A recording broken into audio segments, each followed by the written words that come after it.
Hirap yan par. Kinakalaban mo yung tutubi. Mag-focus ka kasi, pumikit ka. Gawa ito madami yan eh. Ay, oo, tangina mo. Hindi ka na yun, gago. Mag-focus ka kasi. Pwede pala madami yan eh. Putang ina patay sa akin to. Binapat na yung tutubi oh. Tangina ito.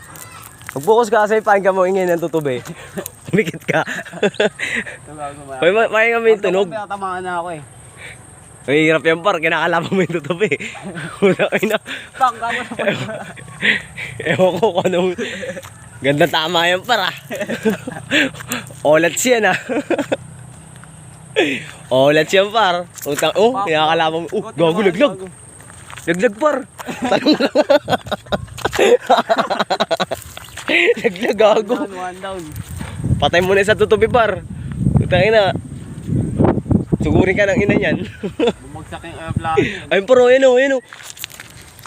Utangin na, marumilag. Magaling eh no? Lupit agad ng tao na to. Utangin na, kinakalaban yung tutubi oh. Bihira lang yan dito. Utangin na yan. Siya lang nakagawa niyan. Gago lang na malapit ha. Sa dami ng taong dumadaan dito, siya lang kumakalaban sa tutubi guys. Gago kaya champa ko talaga yung masaksakan niya. Sinamahan ko na eh. Di daw niya kaya mag-isa lumaban eh. Ayan oh. Utangin na, kinakalaban yung tutubi oh. Sabi ko sa kanya, pumikit siya eh. Pakinggan niya ang ingay ng tutubi na yan. Minumura na siya niyan. Kaya sabi na, tangina mo, ang ganda ng trip mo para. Tangina mo yun. Mga